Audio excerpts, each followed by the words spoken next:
जय हिंद। आज हम लोग पढ़ेंगे ब्लड यानी रक्त। ब्लड इंग्लिश नाम है, इसे हिंदी में हम लोग रक्त कहते हैं और इसके अध्ययन को हेमेटोलॉजी कहते हैं। अब ये बेसिक कुछ जानकारी है, इसे ब्लड पढ़ने से पहले इसे जानना बहुत ज़रूरी है। ओके, चलिए। रक्त एक प्राकृतिक कोलाइड है। क्या है? प्राकृतिक कोलाइड है। अब प्राकृतिक कोलाइड क्या है? वैसे चीज़ को कोलाइड कहते हैं जो जिसको छानने पे उसका पूरा 100% ना छने हुआ, जिसको छानने पे हुआ 100% ना छने, कुछ परसेंट वह जिसके द्वारा छाना जाता है उसमें रुक जाए, उसे कोलाइड कहते हैं। तो रक्त एक प्राकृतिक कोलाइड है और कहा जाता है कि रक्त एक संयोजी ऊतक है। संयोजी ऊतक यानी कि संयोग, सबको जोड़ने वाला, कनेक्ट करने वाला। वह रक्त क्या करता है? सबको कनेक्ट करके रखता है और इसका पीएच मान 7.4 होता है, जो क्षार कहा जाता है।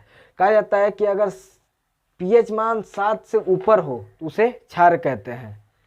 तो रक्त का क्या होता है? पीएच मान 7.4 होता है, जिसे क्षार कहते हैं। और मेल में ब्लड कितना पाया जाता है? तो मेल में पाया जाता है 5.5 लीटर, यानी कि 5.5 लीटर मेल में पाया जाता है और फीमेल में 5 लीटर पाया जाता है, 5 लीटर। ओके। निर्माण देखिए, अब ब्लड का निर्माण कहाँ होता है? ब्लड का निर्माण कहाँ होता है? तो ब्लड का निर्माण जो हम लोग हैं, एडल्ट लोग, वयस्क लोग, उनमें ब्लड का निर्माण होता है बोन मैरो में। बोन मैरो में, बोन मैरो समझिए कि जैसे मानते हैं ये हड्डी है, यहाँ बनाते हैं, ये बोन है, ये मान लीजिए कटा हुआ बोन है, हड्डी। तो देखे होंगे यहाँ जालीनुमा आकृति बनी होती है, यही ब्लड का निर्माण होता है। ये ब्लड का निर्माण होता है। ये तो बात हो गई एडल्ट लोगों में। जो बच्चा माँ के पेट में रहता है, अर्थात भ्रूण रहता है, भ्रूण। अब देखिए, भ्रूण कहते किसको है? थोड़ा सा देख लीजिए।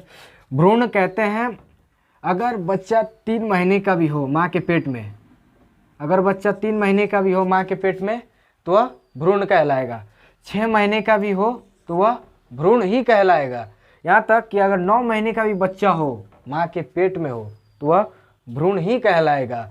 जब वह बच्चा माँ के गर्भ से बाहर आ जाता है तो वह बच्चा कहलाता है। तो जब बच्चा भ्रूण रहता है तो उसका कहाँ बनता है? तो लीवर में बनता है। कहाँ बनता है? लीवर में बनता है। ओके। अब आते हैं स्टोर। स्टोर कहाँ होता है ब्लड?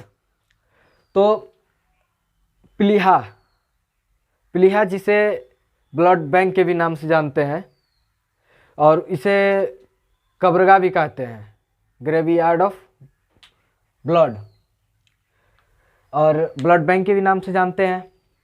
अब कोलेस्ट्रॉल, मनुष्य के शरीर में 200 ग्राम डेसीलीटर कोलेस्ट्रॉल की मात्रा होनी चाहिए, उससे अधिक ना हो, उससे कम भी ना हो। तो ये कोलेस्ट्रॉल होता क्या है? जैसे हम लोग बादाम वगैरह खाते हैं, वसा वाला चीज़ अगर ज़्यादा खाते हैं, चिपचिपा पदार्थ, तो वह क्या होता है कि हमारे ब्लड में जाता है। ब्लड में जाने के बाद से चिपचिपा कर देता है ब्लड को, यानी कि कहता है कि लासा टाइप का बना देता है।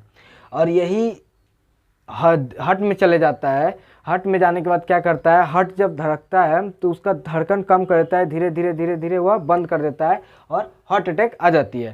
तो इसकी मात्रा कितनी होनी चाहिए हमारे शरीर में? 200 ग्राम डेसीलीटर। ओके। अब पढ़ते हैं हीमोग्लोबिन।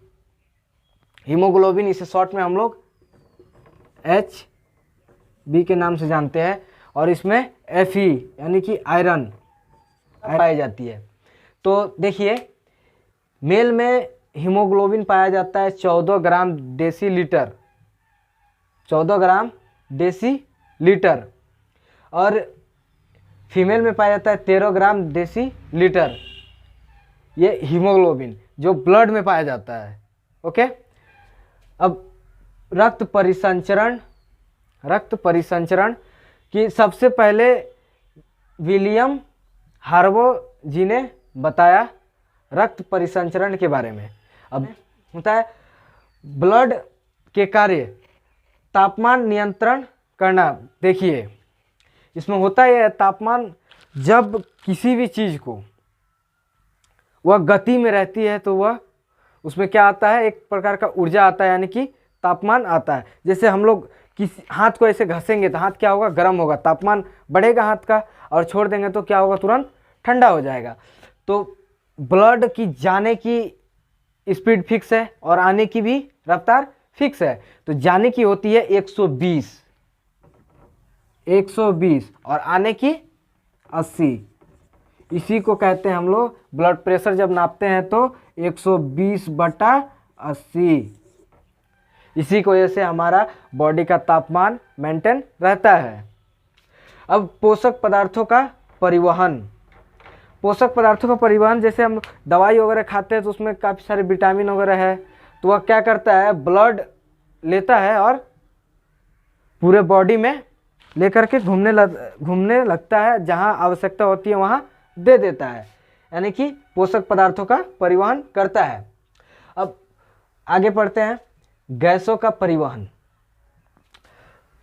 आपको पता होगा कि हम लोग सांस लेते हैं तो कहाँ जाता है, फेफड़ा में जाता है। लेकिन फेफड़ा एक टंकी का काम करता है, लाइक ब्लेडर का, कि जब सांस लिए हम लोग तो क्या हुआ कि ऑक्सीजन इकट्ठा हो गया, तो छोड़े तो कार्बन डाइऑक्साइड बाहर हो गया। लेकिन ये कार्बन डाइऑक्साइड आता कहाँ से है, तो जब सांस लिए तो ऑक्सीजन इकट्ठा हुआ, तो क्या हुआ कि ब्लड क्या करता है कि इसको ब्लड फेफड़ा में आता है और कार्बन डाइऑक्साइड दे देता है और ऑक्सीजन लेता है और फिर से चले जाता है। ओके, तो कई लोग कहते हैं कि ब्लड इकट्ठा कहाँ होता है, दिल में होता है। दिल में होगा तो हार्ट अटैक आ जाएगा, दिल में नहीं होता है। तो दिल क्या करता है, पंप करता है और पूरे बॉडी में पहुंचाता है। तो क्या करता है, ये ऑक्सीजन को ले लेता है और कार्बन डाइऑक्साइड को फिर से फेफड़ा में दे देता है, और जब छोड़ते हैं सांस तो नाक के रास्ते से बाहर आ जाता है। उत्सर्जी पदार्थों का परिवहन। ये जब ब्लड किडनी में जाता है तो किडनी क्या करता है, जो उसके हानिकारक पदार्थ होते हैं ब्लड में, उसे क्या करता है, वो ले लेता है, और अच्छे जो ब्लड होते हैं उसे ब्लड को कहता है अब तुम जाओ लेकर। तो यही था, और आगे पढ़ते हैं।